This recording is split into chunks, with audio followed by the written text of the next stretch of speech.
involved with that. Very good people, but they're tough, and they know what's happening. They've done it before. In addition, I'm deploying the National Guard to help reestablish law, order, and public safety in Washington, D.C., and they're going to be allowed to do their job properly. And you people are victims of it, too. You know, you're reporters, and I understand a lot of you tend to be on the liberal side, but you don't want to get mugged and raped and shot and killed. And you all know people and friends of yours that happened. And so you can be anything you want, but you want to have safety in the streets. You want to be able to leave your apartment or your house where you live and feel safe and go into a store to buy a newspaper or buy something. And you don't have that now. The murder rate in Washington today is higher than that of Bogota, Colombia, Mexico City, some of the places that you hear about as being the worst places on earth, much higher. This is much higher. The number of car thefts has doubled over the past 5 years, and the number of carjackings has more than tripled. Murders in 2023 reached the highest rate probably ever. They say 25 years, but they don't know what that means because it just goes back 25 years. Can't be worse. Our capital city has been overtaken by violent gangs and bloodthirsty criminals, roving mobs of wild youth, drugged-out maniacs and homeless people. And we're not going to let it happen anymore. We're not going to take it. Just like we did on our southern border. Nobody comes through our southern border anymore. 3 months in a row, we had zero. I don't know if that's right, but the people that do the work, it's a very liberal group of people, actually, and they actually said zero for the last 3 months. Nobody thought a thing like that was possible. And, you know, when you take a look at numbers, I just saw some charts. These are different cities throughout the world. Red is, okay, the red is a place called Washington, D.C. Look at these. Baghdad we doubled up on Baghdad. Panama City, Brasilia, San Jose, Costa Rica, Bogota, Colombia, heavy drugs. Mexico City, I mentioned, Lima, Peru, all double and triple what they are. So do you want to live in places like that? I don't think so. I don't think so. And I think the people in this room, if you wrote correctly, you'd see, look at the kind of numbers we have. D.C., 41 per 100,000, number one that we can find anywhere in the world. Other cities are pretty bad, but they're not as bad as that. Is that where you want to live? The reporters of the world? Juvenile offenders and crimes against persons, as they say. It's getting worse. Not getting better, it's getting worse. And we had a recent indication. There was a story about a man who was just left. He quit because he was asked to do phony numbers on crime. And we're going to look into that. I think Pam is going to be looking into that. But he was asked by the city, I guess, that we don't want to show the real numbers. Let me do numbers so it looks like it's going down. Not going down. And under Biden, it was a disaster. And nobody did anything about it. We're going to do things about it like you wouldn't believe.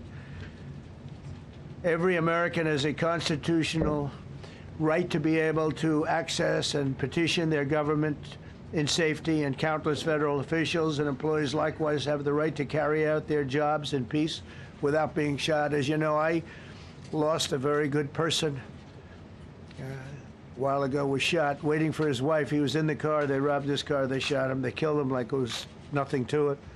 She was walking to the car. It's a horror show. This issue directly impacts the functioning of the federal government and is a threat to America, really. It's a threat to our country. We have other cities also that are bad, very bad. You look at Chicago, how bad it is. You look at Los Angeles, how bad it is. We have other cities that are very bad. New York has a problem. And then you have, of course, Baltimore and Oakland. We don't even mention that anymore. They're so far gone. We're not going to let it happen. We're not going to lose our cities over this. And this will go further. We're starting very strongly with D.C., and we're going to clean it up real quick, very quickly, as they say. Days ago, a former member of the DOJ staff was savagely beaten by a band of roving thugs after defending a young woman from an attempted carjacking. He was left dripping in blood. He thought he was dead, with a broken nose and concussion. Can't believe that he's alive. He can't believe it. In June, a 21-year-old congressional intern was tragically killed after being hit by a stray bullet in a drive-by shooting. A former Trump administration official named Mike Gill, fantastic person, was murdered last year in cold blood in a carjacking blocks away from the White House. We all knew him. Great person. Waiting for his wife as she was walking to the car. A Democrat congressman was also carjacked at gunpoint not far from the Capitol. And in 2023, an aide to Senator Rand Paul was stabbed in the chest and head by a demented lunatic as he walked down the street, just absolutely for no reason. Horrifically, last July 4th weekend, a 3-year-old girl was shot in the head and killed while sitting in a car near the Capitol. It's becoming a situation of complete and total lawlessness. And we're getting rid of the slums, too. We have slums here. We're getting rid of them. I know it's not politically correct. You'll say, oh, so terrible. No, we're getting rid of the slums where they live. Caravans of mass youth rampage through city streets at all times of the day. There are ATVs, motorbikes. They travel pretty well. Entire neighborhoods are now under emergency curfews. Just this past weekend, gunfire went through, and you saw that, the Navy Yard. I saw it this morning. They saw that they fought back against law. See, they fight back until you knock the hell out of them, because it's the only language they understand. But they fought back against law enforcement last night. And they're not going to be fighting back long, because I've instructed them and told them whatever happens, you know, they love to spit in the face of the police. As the police are standing up there in uniform, they're standing and they're screaming at them an inch away from their face. And then they start spitting in their face. And I said, you tell them, you spit and we hit. And they can hit real hard. It's a disgusting thing. I've watched that for years, for 3-4 years. I've watched them. The police are standing, and they're told, don't do anything under any such, so and you can see they want to get at it. And they're standing there, and people are spitting in their face, and they're not allowed to do anything. But now they are allowed to do whatever the hell they want. This dire public safety crisis stems directly from the abject failures of the city's local leadership. The radical left city council adopted no cash bail. By the way, every place in the country where you have no cash bail is a disaster. That's what started the problem in New York, and they don't change it. They don't want to change it. That's what started it in Chicago. I mean, bad politicians started it, bad leadership started it, but that was the one thing that's central, no cash bail. Somebody murders somebody and they're out on no cash bail before the day is out. We're going to end that in Chicago. We're going to change the statute. I spoke with Pam and Todd and everybody. We're going to change the statute, and I'm going to have to get the Republicans to vote because the Democrats are weak on crime, totally weak on crime. They don't know why.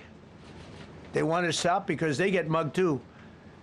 But we're going to change no cash bail. We're going to change the statute and get rid of some of the other things. And we'll count on the Republicans in Congress and Senate to vote. We have the majority, so we'll vote. We don't have a big majority, but we've gotten everything, including the great, big, beautiful bill. Got that done, and that's one of the greatest things that's ever happened to people in this country. They're starting to figure it out, how good it is. Biggest tax cut in history. So many things. But we'll be able to get that done. So, Todd, if you and Pam can draw up things working with the people, we will. I'll get it passed. We'll get it passed with the Republicans. Probably won't get, think of this, probably won't get one Democrat vote because they have no idea what they're doing. That's why they want men playing in women's sports. That's why they want transgender for everybody transgender. And they just got walloped in an election, in a landslide, and they haven't changed one thing. I saw the other day the certain gentleman who was a very well-known politician, Democrat, was fighting like hell that men should be allowed to play in women's sport. They just don't get it. They said it's an 80-20 issue, and I think it's a 97-3 issue. And I don't know who the three are. I've never heard anybody nobody's ever come up to me, sir, you have to let men play in women's sports. You have to do it, sir. Nobody's ever approached me. I don't know where this issue even comes from. Never seen anything like it. But they turned our nation's capital into a sanctuary jurisdiction. That's the other thing. We have to get rid of sanctuary cities as quickly as possible. We're going to do it, too. We have to. Because it's sanctuary for criminals. Releasing illegal alien gang members onto the streets in 2022, nearly 70% of criminals arrested in Washington went unprosecuted. That's not going to happen with the group we have standing aside and standing behind me. And at the Metropolitan Police Department, it's now reached a small number relatively compared to what it was, but it's thousands of people. You know, we have thousands of police. I was told today, sir, they want more police. I heard a number, 3,500 police. That's a lot of police. 3,500. I thought they were going to say, we only have 30 policemen or women. He said, we have 3,500. We need more. You don't need more. That's so many. I never heard. That's like an army. How could you need more than 3,000? It just happened 2 minutes ago. Sir, they've requested more police. Oh, what do they have? About 3,500. I said, 3,500? This is not a big area. It's ridiculous. What you need is rules and regulations, and you need the right people to implement them. And we have the right people here, that I can tell you. Look at the border. Biden said there's nothing you can do. Kamala was the border czar. She never called one of the Border Patrol agents who are great. ICE is great. Never spoke to anybody. Never went there. But she was the border czar. And everybody said it was impossible to fix. I fixed it in 3 months. No, really. I fixed it the first week, but really fixed it over the last couple of months. And I mean, literally to a point where, as I said, 0 illegals entering our country in the last 90 days. Pretty amazing. It's time for dramatic action. We're going to do the same thing over here. It's going to be a very safe city very soon. We're not looking to take years, because a lot of people die in years. And we've got incredible people in this country, except we have to allow them to do their job. And that we will deliver like nobody's ever delivered before. I actually think it's easy. You know, if you're competent, it's easy. If you're incompetent, it's impossible. But I'm very competent. Last week, my administration surged 500 federal agents into the district, including from the FBI, ATF, DEA, Park Police, the U.S. Marshal Service, the Secret Service, and the Department of Homeland Security. You know, a lot of nations, they don't have anything like that. They got some police, and they're rough police. They don't have DEA, ATF, FBI, Park Police, the U.S. Marshal Service, Secret Service, Department of Homeland Security. They got some police, but they're rough police, and they do their job. They don't have crime. We're not going to have crime either. They made dozens of arrests, and that's what starts to happen. Again, cashless bail. Watch what we do with that. Today, we're formally declaring a public safety emergency. This is an emergency. This is a tragic emergency. And it's embarrassing for me to be up here. You know, I'm going to see Putin. I'm going to Russia on Friday. I don't like being up here talking about how unsafe and how dirty and disgusting this once beautiful capital was, with graffiti all over the walls. It's another part of it, by the way, because we're talking about safety, but we're also talking about beautification. We have the most beautiful, potentially, capital in the world. We always had. But people come from Iowa, they come from Indiana, they come and then they get mugged. Not going to happen. Keep coming, because by the time you get your trip set, it's going to be safe again, and it's going to be clean very quickly. We're going to replace the medians that are falling down all over the roads. We're going to replace the potholes. We're going to put a nice new coat of asphalt over the top.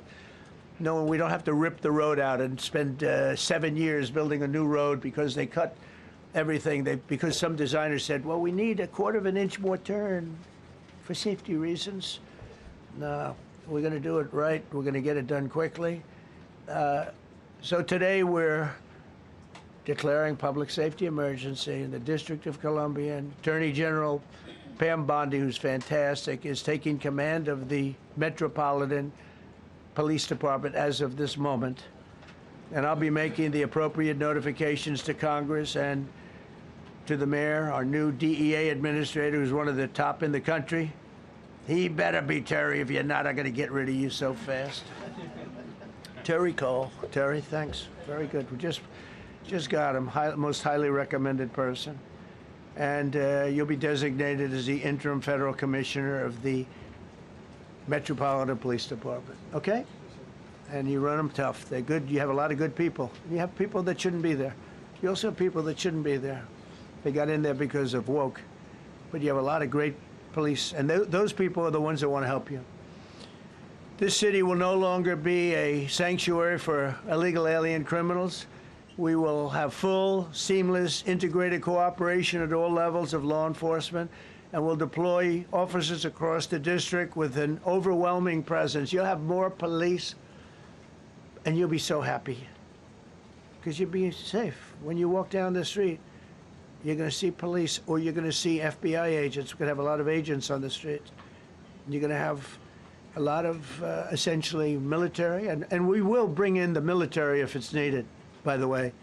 We're going to have National Guard. But Pete Hegseth will tell you about it. We will bring in the military if needed. People say, oh, that's so terrible. He's going to bring in, it's been used many times over the years. I don't think we'll need it. I think we've got so many great people, including the people that are in the police department with proper leadership. They'll immediately begin massive enforcement operations targeting known gangs, drug dealers, and criminal networks to get them the hell off the street, maybe get them out of the country, because a lot of them came into our country illegally. They shouldn't have been allowed in. They come from Venezuela. They come from all over the world. We're going to get them the hell out. They won't be here long. But some of these people, a lot of them, are homegrown criminals. And these are bad people. These are rough people. And this is just a list of some of the people that were given to me today that were criminals removed from the D.C. streets this weekend. They were rough and tough. But we're rougher and tougher. Look at these people here. Nothing, you know. They're not going to be your local school teacher. Look at this guy. He has killed people numerous times. They're not going to be an asset. They will never be an asset to society. I don't care. I know we all want to say, oh, they're going to be rehabbed. It's not going to be rehabbed. I'm going to ask Doug Burgum to come up and say a couple of words because he's in charge, as you know. He's Interior, but he's in charge of the U.S. Park Police. And I've heard so many great things about the Park Police. They're proud of it. They've been there for a long time. Their families oftentimes grow into the roles. They love the country. They love this area. So, Doug, could you say a few words, please? Thank you, Mr. President. On behalf of the U.S. Park Police, this is the oldest federal police force in the nation. They were formed in 1791 by none other than President George Washington.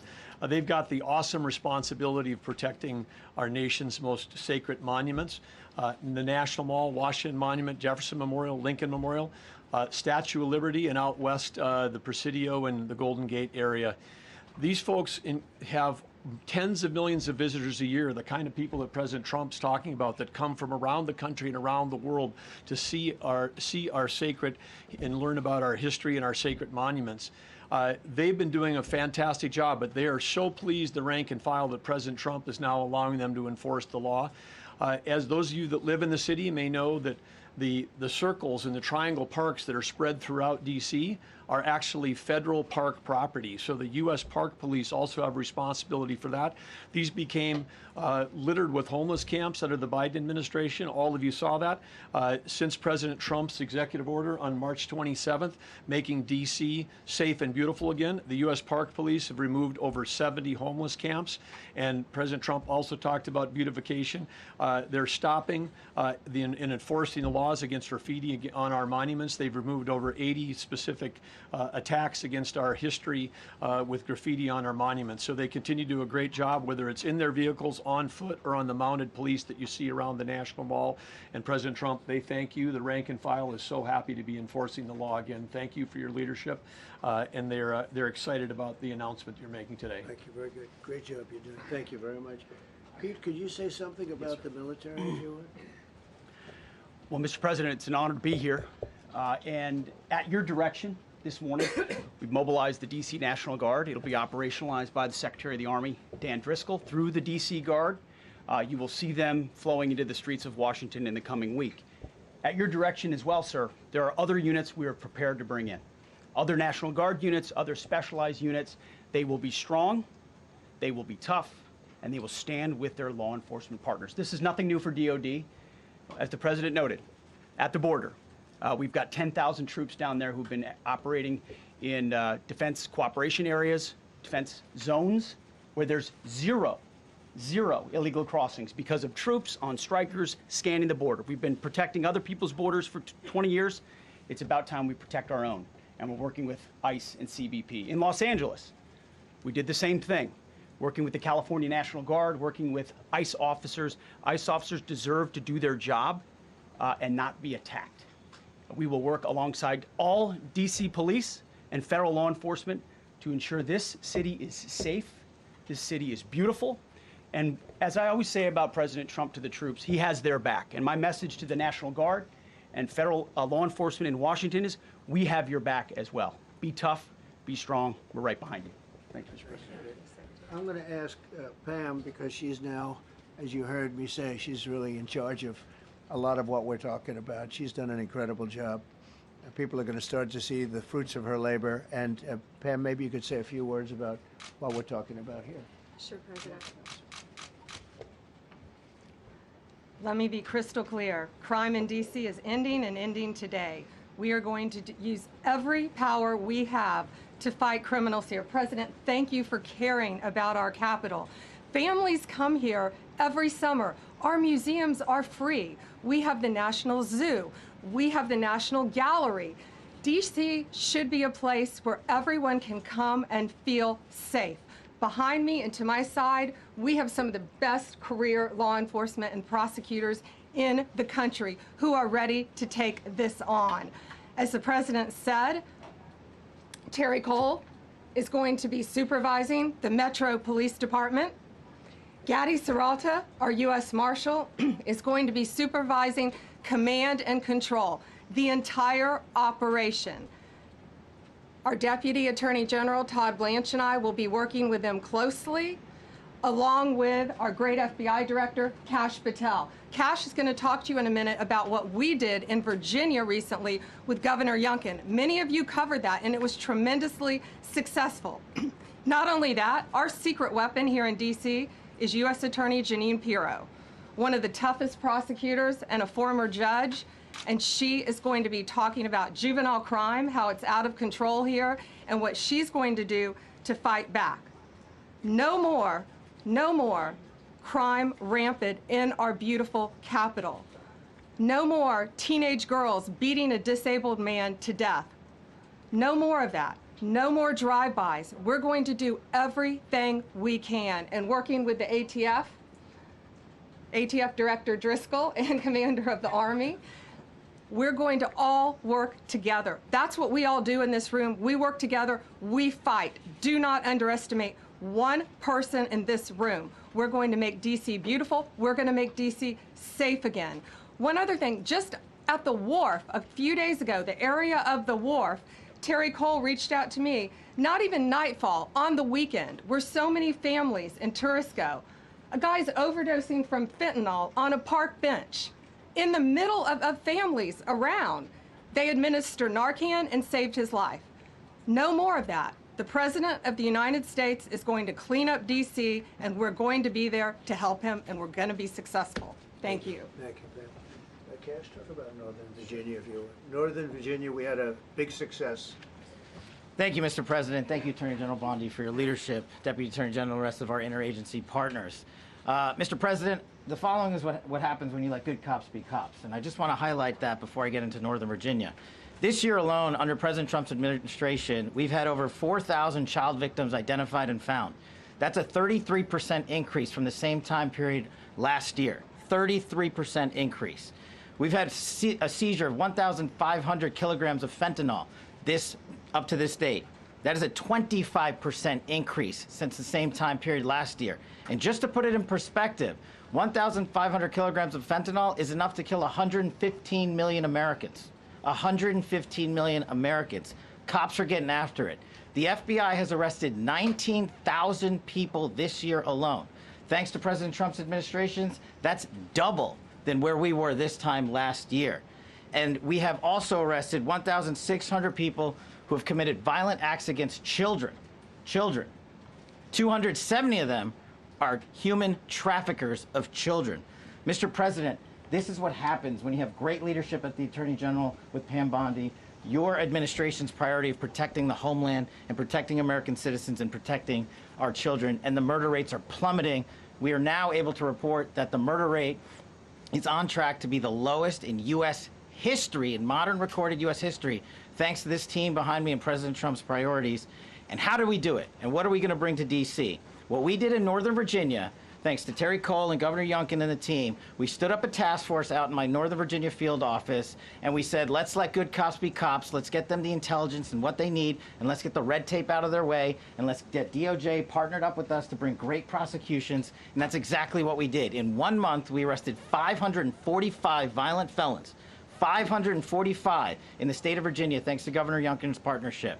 And that simplicity in law enforcement is what's coming to Washington, D.C. When you let good cops be cops, when you give them the intel they need, when you work with our Homeland Security Task Force, when you work with Terry and Gaddy and I go way back to Miami, these guys are great leaders of the respective departments and law enforcement capacities. And when you have the DOJ and President Trump driving behind this mission, we are going to clean up Washington, D.C., and we're going to do it the right way, the lawful way, and we're going to make sure Washington, D.C. is safe again. Thank you, Mr. President. Thank you, Attorney General. Thank you very much. Good job. Thank you, Cash.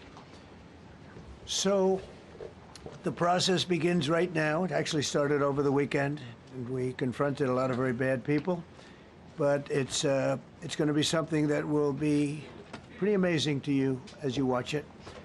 And I think most of you say it's a beautiful thing to do it right.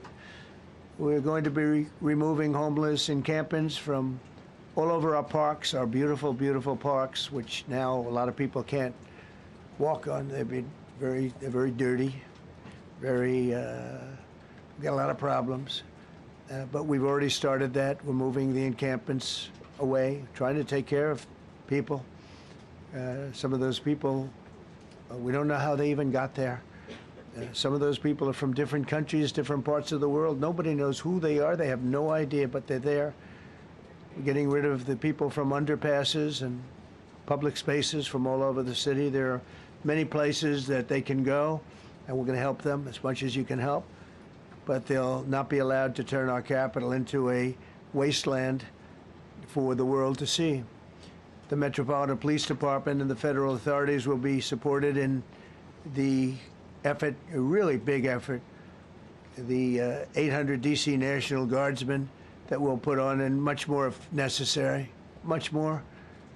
You remember I said, I offered 10,000 once. Remember I said to a certain person, person who I thought always was highly overrated, not very competent, but I said, if you need them, we'll give you 10,000 of the military or the National Guard. They turned me down.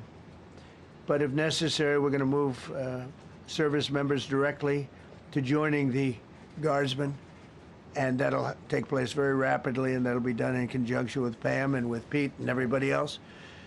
Washington, D.C. should be one of the safest, cleanest, and most beautiful cities anywhere in the world, and we're going to make it that. We're going to make it safe. We're going to make it smart. We're going to make it beautiful, so beautiful. Some of the buildings, we're going to add to it. You see what we've done at the White House. White House is a whole different building. I do that in my part-time because it's a natural instinct as a real estate person. I was very good at that, and I was very good at fixing things up. I like fixing things up. You see what's happening. The marble floors are being reinstalled, renovated, fixed. The whole place is becoming very beautiful. We're going to be adding a magnificent ballroom, most beautiful ballroom, I think, anywhere. We need it. I would have certainly loved to have had it today. I think we would have filled it up. A lot of you are standing outside, can't get in this room. I have never seen the room like this, which tells me that you want to talk about, I mean, this was a D.C. news conference. It tells me that you want to talk about crime in D.C. and beautification of D.C., but I'm going to put that's easy. And I think, frankly, fixing the crime with the pros, fixing the crime is easy, too. A person who I've known for a long time, and she's been incredible. She was a fantastic, one of the best ever district attorneys in New York. She was in Westchester, and she became a judge, very successful judge. And then she went into showbiz because she was such a good DA and such a good judge, tough judge, but fair, always fair. Nobody ever complained about that, but she was tough. And because of that and her reputation, she went into showbiz. So a lot of people don't, they think of Janine as showbiz. Actually, showbiz was not her thing. And she did great. She was on, along with a couple of other of my friends, on the #1 show. And she did great, but this is what she loves doing. This is really her baby. What she's going to do is going to be incredible. And I'd like to speak for just a few seconds on what she has in mind, what she wants to do. We're going to be appointing some judges. We have some open spots, and we're going to take people, because the judges are letting killers out. They just say, go, that's okay, don't worry about it. So we're putting some, Pam recommended, Todd recommended, some judges that are great. Janine recommended. Janine's given me 3 great candidates already. We have about 10 open spots, and we could probably create some more. We need them. Janine, would you say a few words, please? Thank you very much, Mr. President, and thank you, Madam Attorney General, and to all my partners here. We all want the same thing. We all want a safe city. We want a safe capital. We want to be able to bring our families here. We want to be able to come and enjoy the history that makes this place great. And unfortunately, we are not in that position right now. And Mr. President, I want to thank you for taking the step that we need right now to make criminals understand that they are not going to get away with it anymore. And I'm not going to stand here and go over and over the cases. But what I can tell you is this. I see too much violent crime being committed by young punks who think that they can get together in gangs and crews and beat the hell out of you or anyone else. They don't care where they are. They can be in DuPont Circle, but they know that we can't touch them. Why? Because the laws are weak. I can't touch you if you're 14, 15, 16, 17 years old and you have a gun. I convict someone of shooting another person with an illegal gun on a public bus in the chest, intent to kill. I convict him. And you know what the judge gives him? Probation. Says you should go to college. We need to go after the D.C. Council and their absurd laws. We need to get rid of this concept of, no cash bail. We need to recognize that the people who matter are the law-abiding citizens, and it starts today. But it's not going to end today, because the president is going to do everything we need to do to make sure that these emboldened criminals understand we see you, we're watching you, and we're going to change the law to catch you. And my final note is this. These kids understand that the jurisdiction is through the State Attorney General, Brian Schwab. I did a poster of the young man from Doge who was beaten bloody with a severe concussion, a broken nose. And then I did a poster of what happens to those kids, because I can't arrest them, I can't prosecute them. They go to family court, and they get to do yoga and arts and crafts. Enough. It changes today. Thank you, Mr. President. Thank you, Janine. You're welcome. Great job. Thank you. If I could, I just signed some executive orders. I'd like to have Will please come up and we'll let the people know what we signed. Do you want to put them down? Yes, sir. Go ahead. A short while ago in the Oval Office, President Trump signed two crucial executive actions to deal with the emergency crime conditions we currently face in the District of Columbia. The first of these was an executive order, as President Trump said before, invoking his powers under Section 40 of the Home Rule Act to take federal control of the D.C. Metropolitan Police Department. Along with that executive order, President Trump signed the statutorily required notification letters to Mayor Bowser and to the relevant House and Senate committee leaders. The second major executive action that President Trump signed was a presidential memorandum directing the Secretary of Defense to utilize the National Guard to address the conditions we see on our streets here in D.C. It also authorized the Secretary of Defense to work with state governors to utilize their National Guard units if necessary as well. These are bold, decisive steps intended to combat the out-of-control crime conditions we've seen on D.C.'s streets for far too long, and I, for one, am deeply proud to be part of an administration that's finally coming to terms with these issues, sir. Thank you very much. Sir. Thank you. So, just to conclude, Washington, D.C. should be one of the safest, cleanest, most beautiful places anywhere in the world. It was years ago. We had one problem that was a pretty big problem. The radical left got out of control and they started trying to rip down statues. And I said, let's go pass a law real fast. We're going to do it real fast. But we were blocked by the Democrats who do not want safety. Nobody gets it. I don't get it.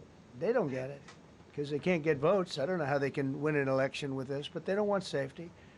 And I found an old statute, very old, early 1900s, that said if you so much as touch or even think about destroying a statue or a monument in Washington, D.C., you go to jail for 10 years with no probation, no anything. In other words, slightly different than we have today. Today we have cashless bail.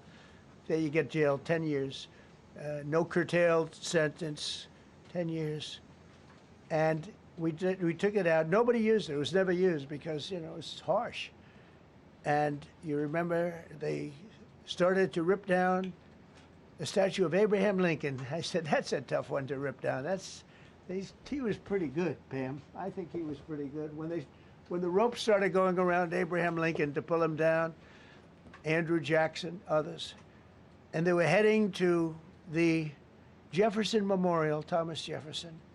They're going to do a big number there. I said, it's time. And I signed that statute immediately. We had it updated. We made it use the same language, all passed by Congress. And I announced it's 10 years in jail, no probation, no anything, 10 years, no curtail sentence if you touch, so much as touch a statue in Washington, D.C. And it was an amazing sight, beautiful sight. Everybody just left. The ropes were hanging around Andrew Jackson, and there were two ropes around Abraham Lincoln. They left the rope, but everybody just left. And that was the last problem we ever had. You know, that was the last problem that we ever had with the statues. They were going wild, and somebody came to me and said, sir, in 1910, I don't want to give you an exact because you'll say, Donald Trump gave us wrong dates around like early on. You know, if I'm slightly off, they make you sound a little bad. So I won't put myself in that position. I won't put you in that position because I think everybody agrees with what we're doing today. But when I signed that thing, it was like a miracle. Everybody left. They were gone. They were starting to march down. They started the march toward Thomas Jefferson. And I figured he was always going to be safe. But they found something with him, and they found something with Abraham Lincoln.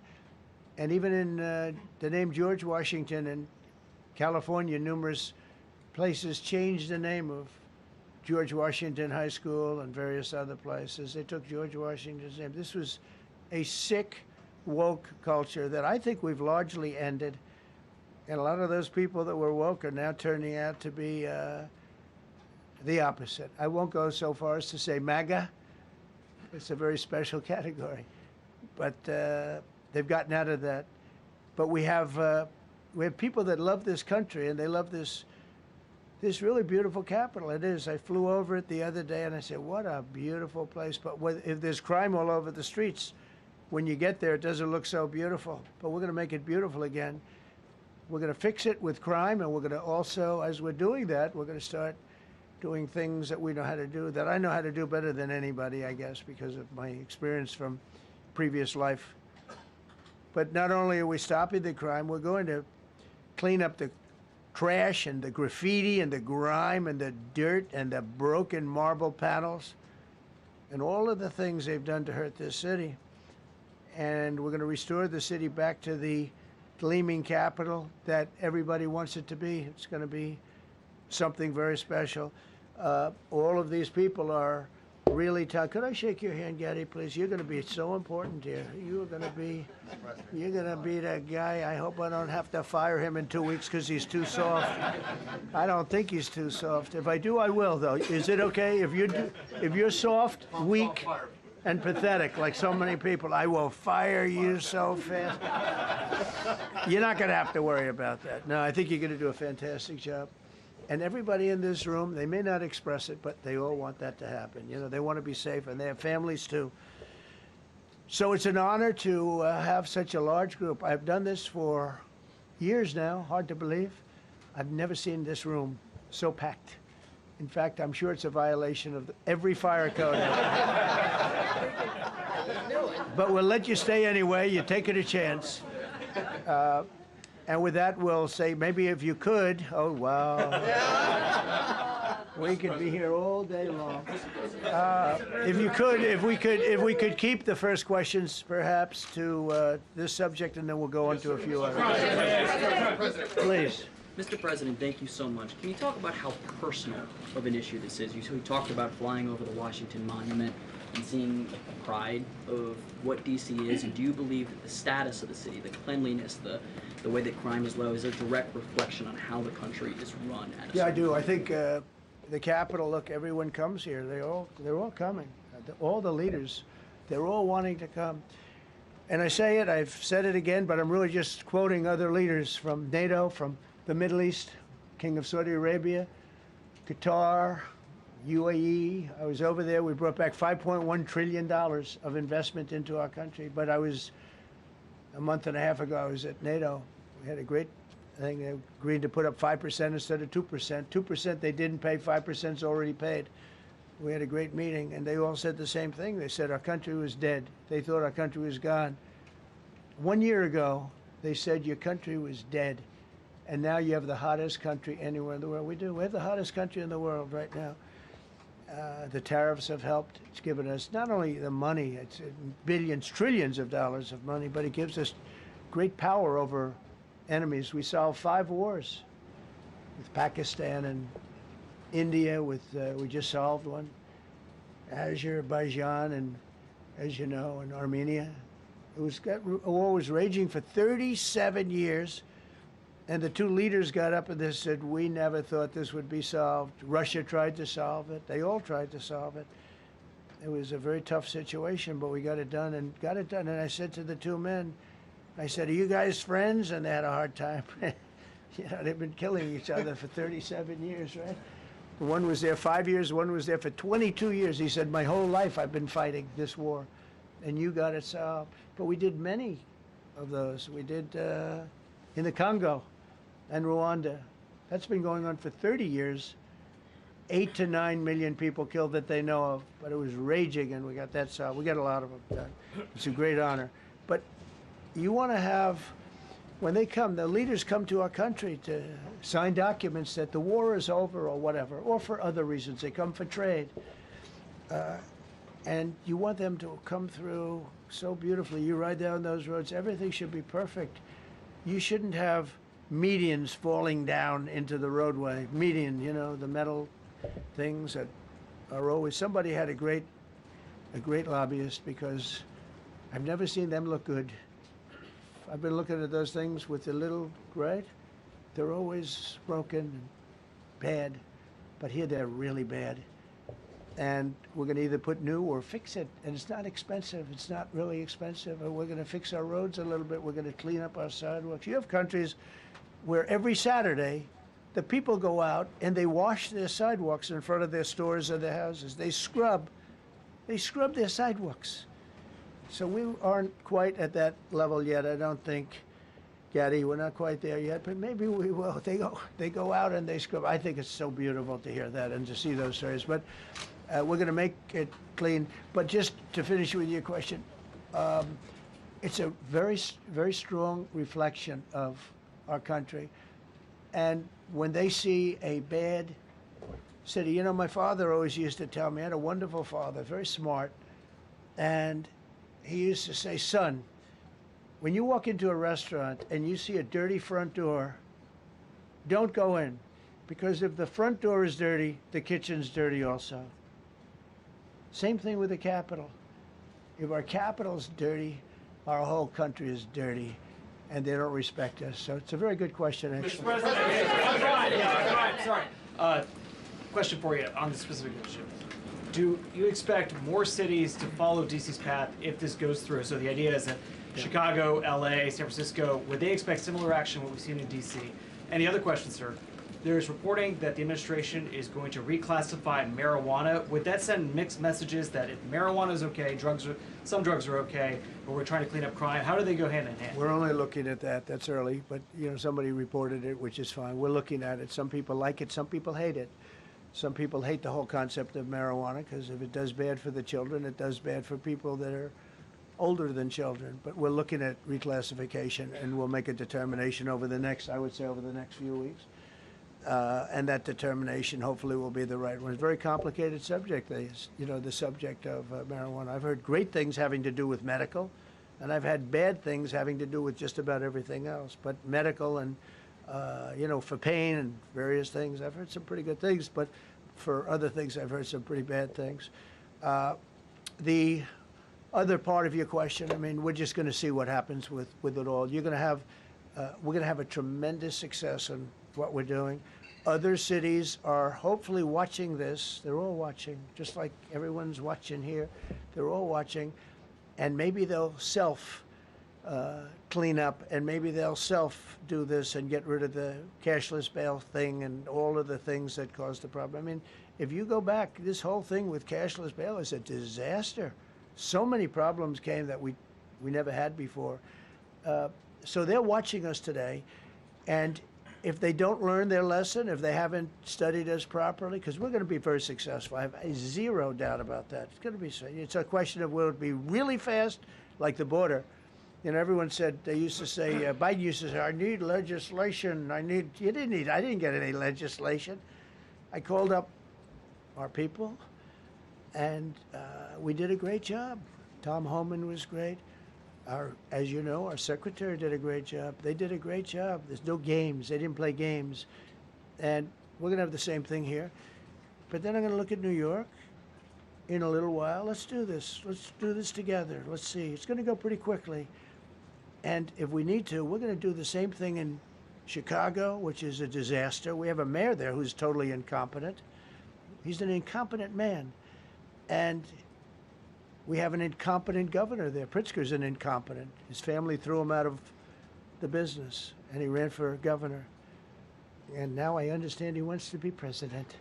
But I noticed he lost a little weight, so maybe he has a chance. You know, you never know what happens. But Pritzker's a gross incompetent guy, thrown out of the family business. But when I look at Chicago and I look at L.A., if we didn't go to L.A. 3 months ago, L.A. would be burning like the part that didn't burn. If he would have allowed the water to come down, which I told him about in my first term, I said, you're going to have problems, let it come down. We actually sent in our military to have the water come down into L.A. They still didn't want it to come down after the fires. But that was it. We have it coming down. But hopefully L.A. is watching. That mayor also. The city's burning. They lost like 25,000 homes. I went there the day after the fire. You were there, and I saw people standing in front of a burned down home. It was, their homes were incinerated. They weren't like, even the steel was literally it was all warped and literally disintegrated because of the winds and the flame and the whole thing, like a blowtorch. They were standing on this beautiful day, maybe a couple of days after. We gave it a little time because what they had suffered, almost 25,000 homes. And you see what's happening now. They didn't give their permits. I went to a town hall meeting. I said, we're going to get you the federal permits, which are much harder. Almost immediately, Lee Zeldin is a star. He did an incredible job. They have all their federal permits. They don't have their city permits. And the mayor said to me, we think we could have them in 2 years. I was walking down the street, and I met with firemen and police. And I was saying hello to many people that were standing in front of their homes with yellow tape. You can't go in. You can't go onto the lot. And those people wanted to start rebuilding their homes then and there. And the mayor said, we should be able to get them the permits within 2 years. I said, that's a shame. 2 years? Are you kidding? I'm going to get them the federal permit like almost immediately, 2 years. And she roared back, well, maybe 1 year. The place was booing her out of the place. They don't have their permits to build their homes. And now they're talking about putting, this is among the most beautiful areas was in the country. Now they're talking about putting low-income housing there. Can you believe this? I love low-income housing. I made money with low-income housing. I built low-income housing. I know more about low-income housing and luxury housing. I know about everything real estate. They want to replace some of those homes with low-income housing. They haven't gotten their permits yet. We've gotten all the federal permits, which are much tougher to get, and it was done almost immediately through Lee Zeldin and Federal Environmental. And I watched the other day, those people are angry. And now, you know, they had tremendous, they loved that area. They loved the whole big area, different places, but they loved it. It was all luxury stuff and beautiful stuff. And some wasn't that luxury, but the level of love for that neighborhood, their neighborhoods, was incredible. And you know what? I watched people on television, they want to go, they want to leave. They've lost their spirit, they've lost their heart, because the mayor's incompetent. And Gavin Newsom is incompetent. He's got a good line of bullshit, but that's about it. He's incompetent. And you have Los Angeles is, you know, it's amazing. You know, I called, the first thing I did, I got the Olympics to go there. I was the one that got it. And by a rare thing that happened, I'll be the president. I was very upset because I got the Olympics there, and I said I won't be president when it comes. But bad things happened, and illegal things happened, really illegal things happened. Now it turns out one good thing was I'm going to be the president for the Olympics for 2050, for 250, which is going to be fantastic, and also for the World Cup. So we have a lot of good things, and I hope 250 is going to be the 250th anniversary is going to be the best. But when I looked at those people, and I saw last night on television that they still don't have their permits, it's a disgrace what's happened in Los Angeles. Yeah, thank you. The China tariff deadline is tonight. Do you plan to extend that? We'll see what happens. China's been, we've been dealing very nicely with China, as you probably have heard. They have tremendous tariffs that they're paying to the United States of America. And we'll see what happens. They've been dealing quite nicely. The relationship is very good with President Xi and myself. President, you mentioned your upcoming meeting with President Putin. Can Yeah. you tell us what you hope to get out of that and whether you'll consider inviting President Zelensky to join? So you have to understand, this is a war that should have never happened. This is a war that wouldn't have happened if I were president. It would have never happened. It was the apple of his eye. I got along very well with President Putin. But if you look, under President Bush, they took a lot of territory. Under President Obama, they took a lot of territory. Under Biden, they essentially took the whole thing. You know, it's just a question of time. Under Trump, you know what they took? Nothing, nothing. I was the one that said, you can't build your pipeline. That was half built. I came in, I stopped the pipeline. It's called Nord Stream 2. Nobody knows that, you know. Nobody ever heard of Nord Stream 2. You might have not even heard it. Biggest pipeline in the world. I stopped it. I was not a friend of Russia, but I got along well with Putin. It's always good to get along with other countries if possible, but that doesn't mean you roll over like Biden did. Biden came in and he immediately approved the pipeline. I couldn't believe it. Then they say Trump wasn't tough on Russia. I wasn't tough. I was the toughest. Putin said, if you're not tough, I would hate like hell to see you visit. I stopped the biggest economic development job, the biggest job that Russia had ever built. I stopped it. It was dead. And there's low IQ president came in and he let them build a pipeline and supply oil and gas all over Europe, you know? So this is really a feel-out meeting a little bit. And President Putin invited me to get involved. He wants to get involved. I believe he wants to get it over with. Now, I've said that a few times, and I've been disappointed because I'd have like a great call with him, and then missiles would be lobbed into Kiev or some other place, and you'd have 60 people laying on a road dying. I said, that's cold, that's cold. But it's a violent war. 5,000 to 7,000 people a week are dying. And you know, there's nobody from here. They're all Russian and Ukrainian people, and some people from the cities, much smaller number, but still, those missiles do damage and they kill a lot of people, but mostly soldiers. And they're young soldiers, although in the case of Ukraine, they're getting much older. They're drafting 60-year-olds now. It's a terrible thing to witness, and I think I have an obligation. Look, this is Joe Biden's war. This is not my war. I made a deal with NATO a month ago. You covered it very accurately, actually. We don't pay anything anymore. You know, we're not paying anything. They are buying things from us, and NATO is paying us. I got it raised from 2% of GDP to 5%. And they're paying us for everything that we send. We're not paying. But Biden approved $350 billion. Europe has spent $100 billion. The money that's been spent and the death is incredible. It's the worst thing that's happened, by far the worst that's happened since World War II. So I'm going in to speak to Vladimir Putin, and I'm going to be telling him, you got to end this war, you got to end it. And he wasn't going to mess with me. This war would have never happened. You know, we had a discussion about it one time, and we never had that discussion again. Would have never happened. And when the election was rigged, and then Biden took office, which was barely took office. The auto pen took office. Bad things started happening. Bad things, stupid things were said. And it ended up in a war. And you know, and I don't believe this will happen anymore because I have that pretty well covered.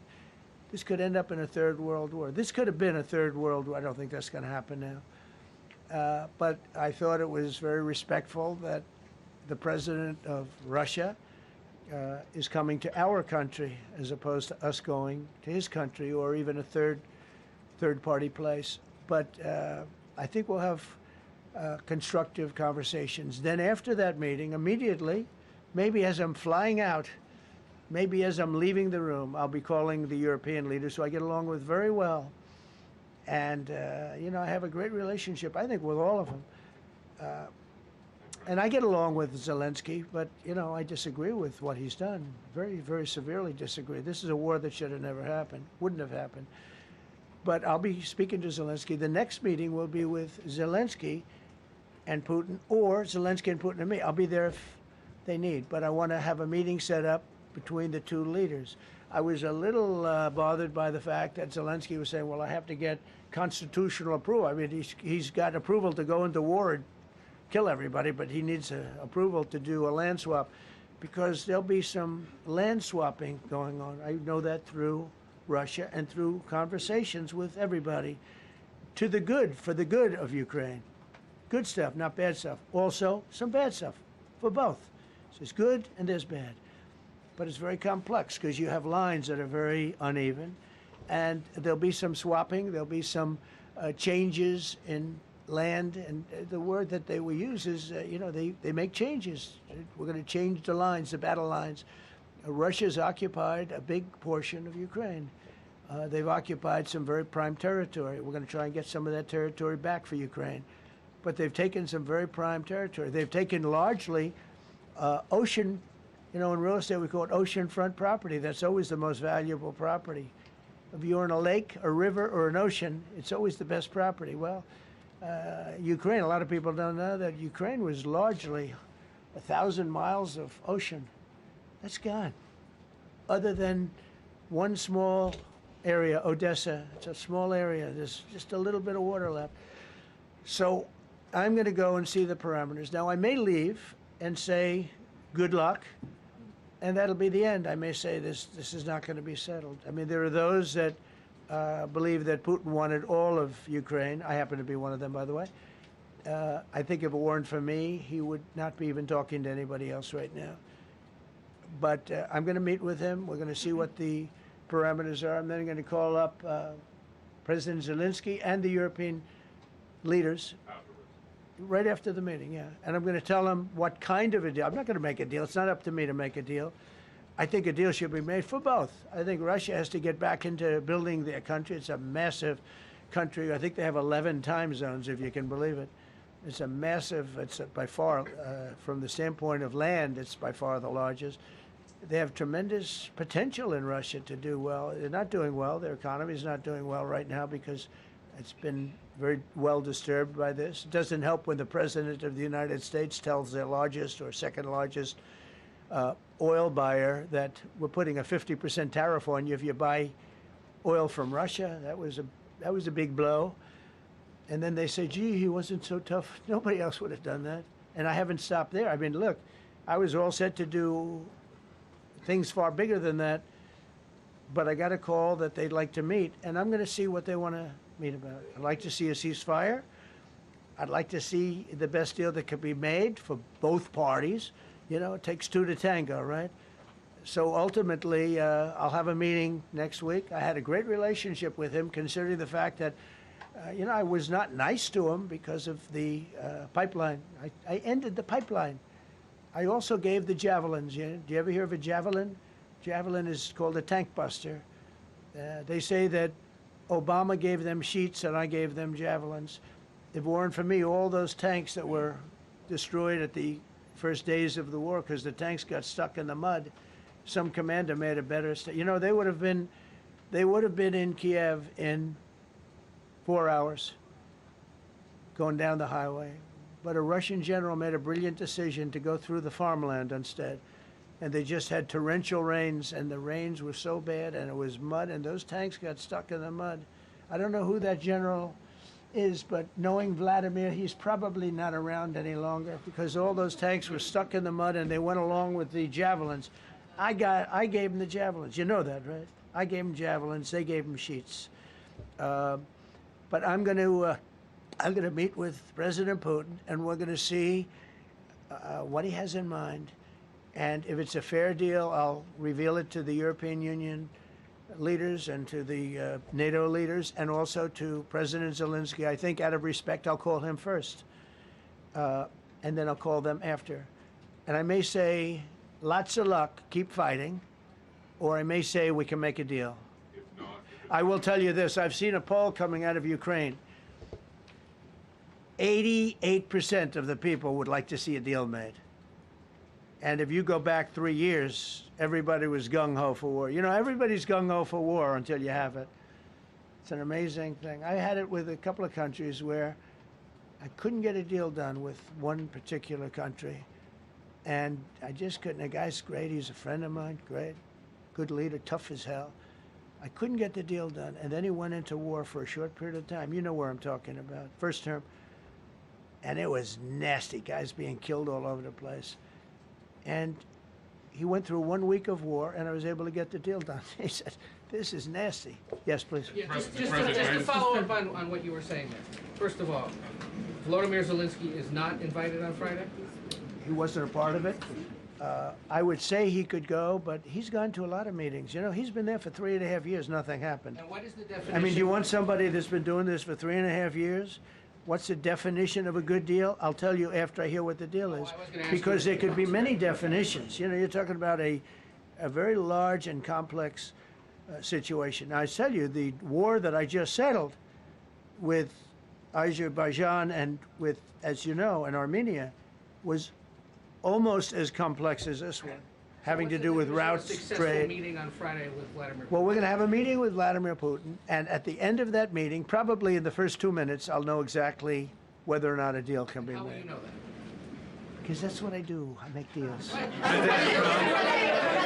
Yeah, please, go ahead. Yeah, thank you, Mr. President. I'm going to ask you 2 questions, one about China, one about Russia, if I could. On China, your administration agreed to send the most advanced or advanced NVIDIA and AMD chips. No, obsolete. No. Obsolete chip. Well, and then 15% of the profits. You mean the come 20s? Back. No. This is an old chip that China already has. And I deal with Jensen, who's a great guy, and NVIDIA. The chip that we're talking about, the H20, it's an old chip. China already has it in a different form, different name, but they have it. Or they have a combination of two will make up for it and even then some. Now Jensen's a very brilliant guy, and Jensen also has a new chip, the Blackwell. Do you know what the Blackwell is? The Blackwell is super duper advanced. I wouldn't make a deal with that, although it's possible I'd make a deal, a somewhat enhanced in a negative way Blackwell. In other words, take 30% to 50% off of it. But that's the latest and the greatest in the world. Nobody has it. They won't have it for 5 years. But the H20 is obsolete. You know, it's one of those things, but it still has a market. So I said, listen, I want 20% if I'm going to approve this for you, for the country, for our country, for the U.S. I don't want it myself. You know, every time I say like 747, I want, yeah, for the Air Force. So I just wanted, so when I say I want 20, I want for the country. I only care about the country. I don't care about myself. And he said, would you make it 15? So we negotiate a little deal. So he's selling a essentially old chip that Huawei has a similar chip, a chip that does the same thing. And I said, good, if I'm going to give it to you, because they have a, they have a stopper, what we call a stopper, not allowed to do it. It's really known as a restrictive covenant. And I said, if I'm going to do that, I want you to pay us as a country something, because I'm giving you a release. I released them only from the H20. Now, on the Blackwell, I think he's coming to see me again about that. But that will be a unenhanced version of the big one. Like, I don't know if you know it, we will sometimes sell fighter jets to a country, and we'll give them 20% less than we have. Do you know what I mean, right? That's the same. So on Russia, do you see a time, Mr. President, when there could be normal trade between the U.S. and Russia? Should your meeting go well, should there be peace? I do, yeah. Russia has a very valuable piece of land. If Vladimir Putin would go toward business instead of toward war, it's a warring nation. That's what they do. They fight a lot of wars. A friend of mine said Russia's tough because they just keep on fighting. They beat Hitler, so did we. And they beat Napoleon. They've been doing this for a long time. I asked a question to a very, very smart man that some people like and some people don't like.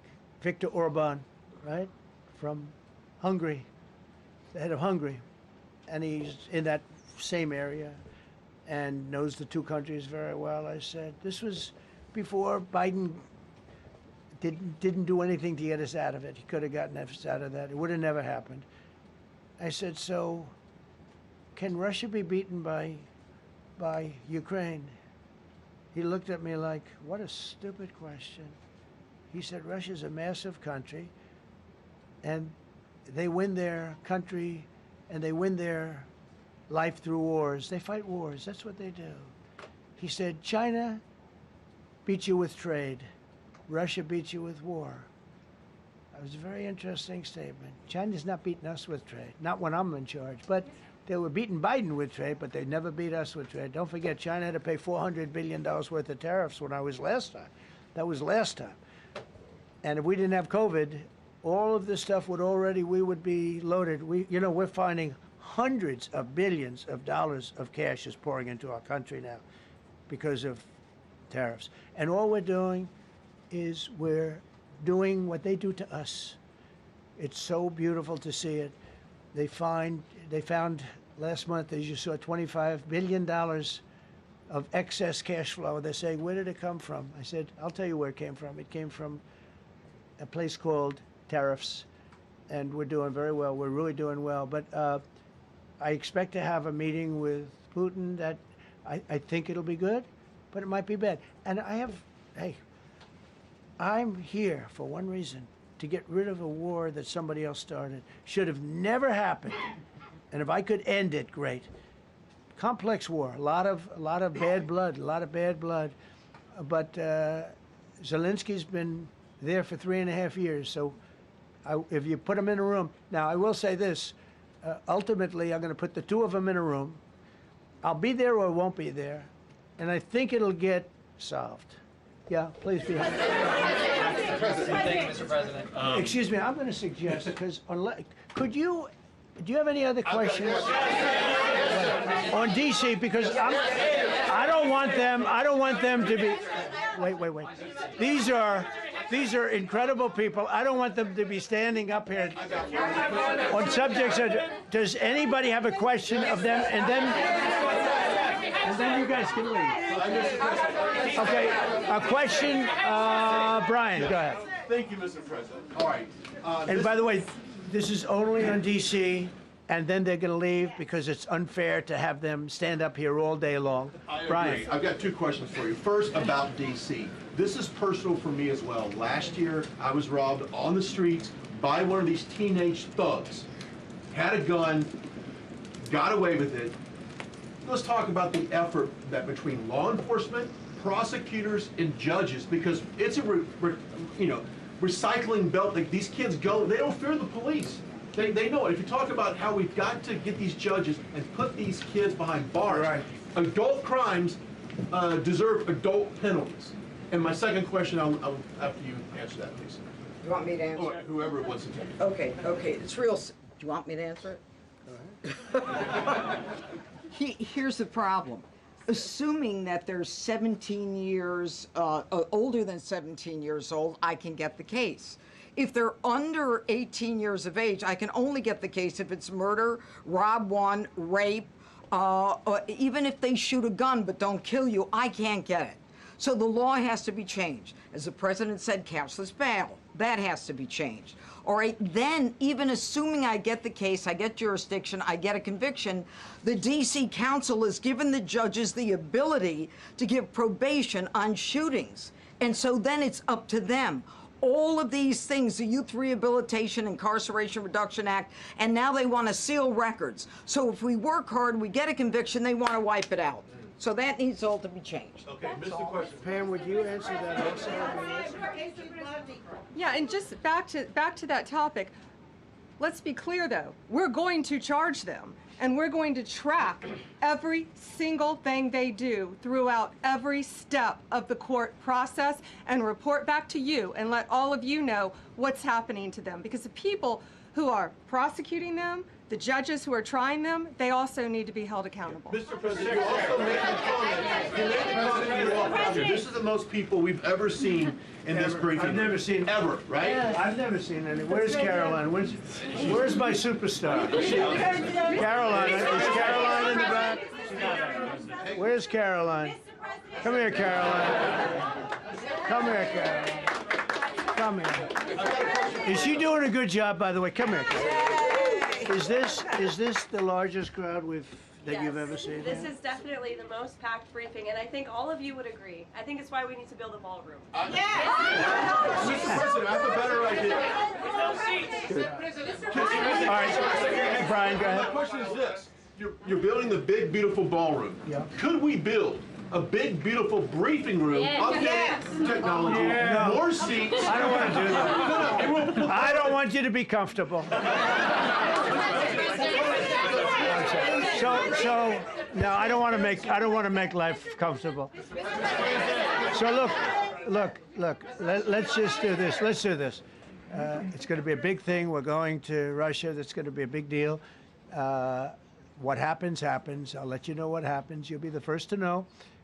I'll be calling the European leaders. I'm going with totally. I mean, we have a lot of talks. They're great people. They're great leaders, actually, and they want to get back. Honestly, as one of them said, I've OD'd on trying to settle Ukraine. They've OD'd, meaning they've overdosed on the settlement of Ukraine.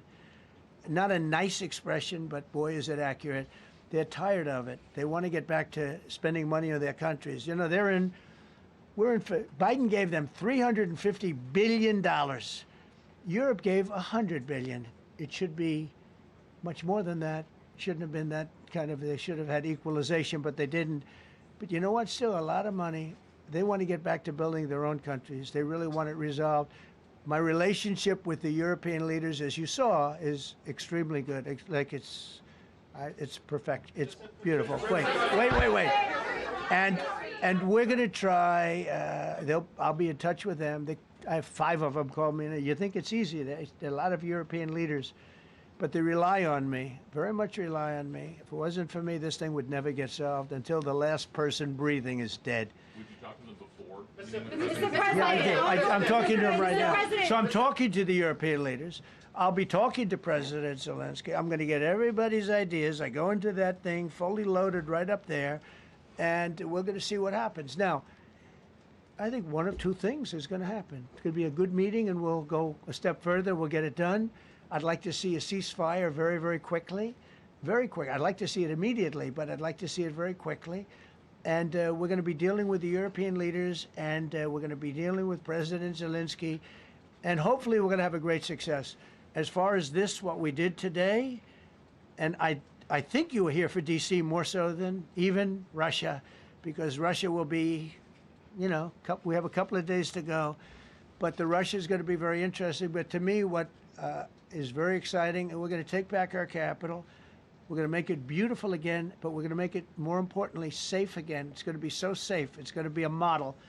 And then we'll look at other cities also. But other cities are studying what we're doing. And you have some capable people in other cities. They can do it too.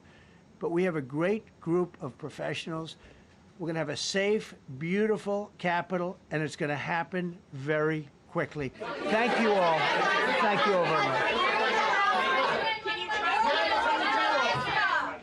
Should the Justice Department appeal the Epstein decision today, Mr. President? How long will the takeover of DC police last?